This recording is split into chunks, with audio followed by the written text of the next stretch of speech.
लोककल्याण ग्राहक संरक्षण संस्थेचे आज दिनांक 11/1/2025 रोजी दादर येथे प्रशिक्षण शिबिर आयोजित करण्यात आले होते. सदर प्रशिक्षणाला बहुसंख्य मंडळी हजर होती. तसेच गुगलसुद्धा अनेक लोक जोडले गेली होती. ग्राहक संस्थेचं काम कसं करावं किंवा ग्राहक संस्थेमध्ये आल्यानंतर काम कसं करावं त्या संदर्भात आज मी जे उपस्थित सभासद होते, नवीन सभासद होते, त्यांना मार्गदर्शन केलेलं आहे. त्यांनीसुद्धा काम समजावून घेतलेलं आहे. यानंतर ग्राहक संस्थेचं लोककल्याण ग्राहक संस्थेचं काम भरपूर प्रमाणात मोठ्या प्रमाणात सुरू होईल अशी मी अपेक्षा व्यक्त करतो. कारण का आज जे सभासद आलेले होते ते आपापल्या क्षेत्रात प्रत्येकजण हा आपापल्या क्षेत्रातला कलाकार आहे, त्या ठिकाणचे जाणकार आहेत. त्याने आज ग्राहक क्षेत्र कसं मजबूत करावं यासाठी काम कसं करायचं हे सगळं जाणून घेतलेलं आहे. त्यामुळे येत्या काळात ही प्रगती आपल्याला दिसून येईल. आपली संस्था पूर्ण भारतभर म्हणजे क्षेत्र काय आहे? कार्यक्षेत्र भारत देश आहे, परंतु संपूर्ण भारतामध्ये आम्ही नाही आहोत. भारतातल्या 10 राज्यामध्ये आम्ही काम करतो आहे आणि 10 राज्यात काम करताना आज सुद्धा आता कर्नाटकचे आमचे जे प्रमुख आहेत ते आज गुगल मीटला जोडलेले होते. त्यानंतर आमचे जे सुभाष शर्मा म्हणून आहेत ते हिमाचलमधून जोडले होते. तर हे सगळेजण आपापल्या भागामध्ये काम करत आहेत, परंतु काम करताना त्यांना इथे एक वेगवेगळा अनुभवसुद्धा येतो आहे की आपण कंझ्युमर्सचं काम का केलं पाहिजे हे ते स्वतःहून आता सांगू लागले. की ह्याच्यामधून आम्हाला असा अनुभव येतो आहे की लोक आमच्याकडे आज आशेने पाहू लागले की आम्ही त्यांचे जे असलेले प्रश्न आहेत ते कुठंतरी आमच्याकडून निकाली निघतील आणि खरोखरच आम्हाला काम करताना त्याच्यामध्ये आनंद होतो. अशा प्रकारचं त्यांनी आता एक मेसेज मला पाठवला. सध्या संस्था जी आहे ती कोणत्या क्षेत्रामध्ये ग्राहकाच्या कुठल्या म्हणजे उदाहरणार्थ फूड अडल्ट्रेशन हे खूप महत्त्वाचा मुद्दा आहे सध्या. कारण एक वेळेस पैसे गेलेले चालतील पण तुमच्या जे आरोग्याला जे धोका होतो आहे त्याच्याबद्दल जे अडल्ट्रेशन चालू आहे किंवा त्याच्याबद्दल जी जागृती चालू आहे त्याच्यावरती काही उपक्रम वगैरे संस्था राबवत आहेत का सध्या? संस्थेचा आज उपक्रम सुरू आहे की जो बाजारामध्ये भेसळ जी सुरू आहे, विविध माध्यमातून जो खराब माल हा जो काही ग्राहकांना विकला जातो आहे आणि त्याच्यावरून त्या प्रत्येक व्यक्तीच्या तब्येतीवरती जे परिणाम होत आहेत, आजारपणा वाढत आहे, तर याच्यामध्ये पनीरमधली भेसळ ओळखणं किंवा दुधातली भेसळ ओळखणं किंवा दुधजन्य इतर पदार्थातली भेसळ ओळखणं, तसेच अन्नधान्यातून कडधान्यातून येणारा जो त्याच्यामध्ये केमिकलयुक्त जे पदार्थ येत आहेत, सध्या ती वाळू येते किंवा बाकीच्या गोष्टी येत आहेत, तर त्या ओळखणं ह्या सगळ्या अत्यंत गरजेचं आहे. त्या प्रमाणात आमचं काम सुरू आहे. तसेच जास्त काम जे सुरू आहे ते बेकरीमधून बनवले जाणारे पदार्थ आहेत, ते अतिशय लोकांच्या जीवितात हानिकारक बनवल्या जात आहेत. त्याचा दर्जा चांगला नाही आहे, तो दर्जा चांगला व्हावा म्हणून सुद्धा आमचा प्रयत्न आहे. त्यासाठी जे दोषी आढळत आहेत त्यांच्यावरती तक्रार दाखल करून गुन्हे दाखल करण्यासाठी आम्ही आणखी काय सांगू शकतो?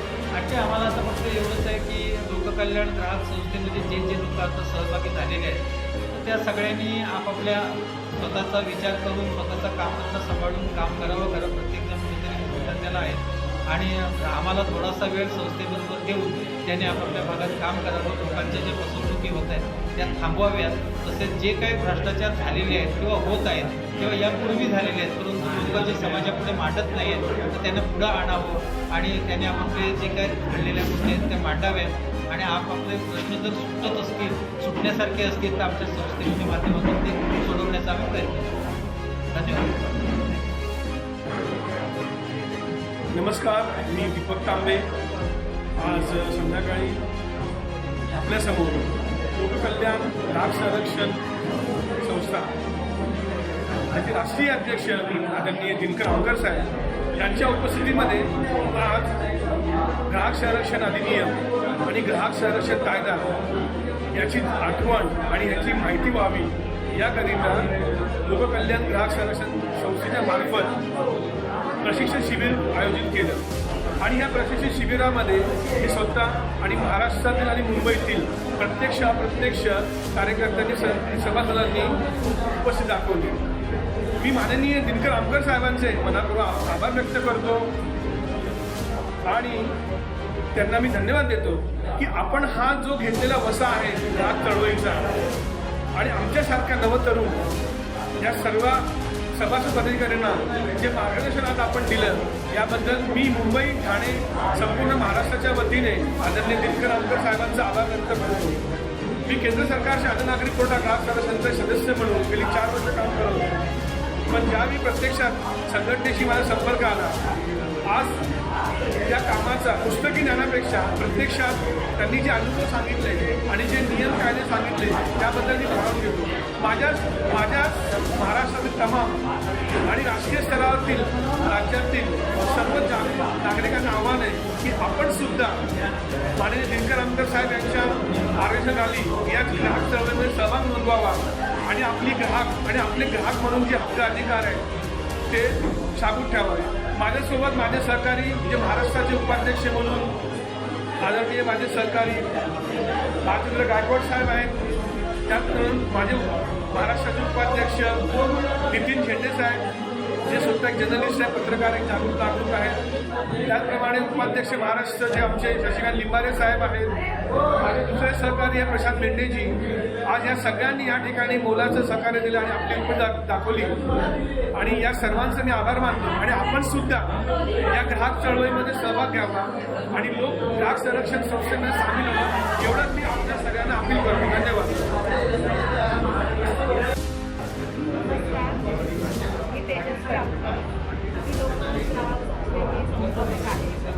आज दादर या ठिकाणी लोककल्याण ग्राहक संस्थेचं मीटिंग एक सभा भरली होती. त्या सभेमध्ये मुंबईच्या भरपूर ठिकाणावरून लोककल्याण ग्राहक संस्थेचे सभासद जास्त प्रमाणात त्या ठिकाणी माननीय हे अध्यक्ष यांनी सुंदर प्रकारे लोकांना मार्गदर्शन केले. त्यामुळे सर्व सभासदांनी आपले त्यांच्यासमोरचे प्रश्न मांडले त्यांनी एकदम सुंदर प्रकारे त्यांना जास्तीत जास्त काम प्रोत्साहित करून शुभेच्छा घेतलेल्या आहेत आणि हे आणखी जास्तीत जास्त काम सुंदर करून दाखवतो आणि आजूबाजूलाही सर्व सभासदांना मिळत आहे. लोककल्याण ग्राहक संरक्षण संस्थेतर्फे आयोजित केलेल्या प्रदर्शन माननीय श्री दिनकर आमकर साहेबांच्या तर्फे आयोजित करण्यात आलं होतं. त्यावेळेस ते उपस्थित राहिलो होतो आणि या कार्यक्रमात जो ग्राहकांचा प्रश्न आहे तो अतिशय चांगल्या पद्धतीने सोडवला जातो. लोकांना चांगल्या प्रकारे मार्गदर्शन केलं गेलं आणि खूप बरं वाटते आल्यानंतर. त्याचबरोबर उपाध्यक्ष दीपकजी तांबे तसेच बाकी इतर सहकारी सगळे सुरेश शेट्टीजी इतर सर्व सहकार्यांनी जे इथे सहकार्य केलं त्याबद्दल मी सर्वांचे आभार मानतो आणि असेच कार्यक्रम पुढे करत राहावे ही शुभेच्छा देतो.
लोकांना आवडते की वैद्यकीय मदत करणे, आरोग्य शिबिरे देणे, रक्तदान शिबिरे, उपलब्ध करून देणे इत्यादी शिबिरे आयोजित करणे.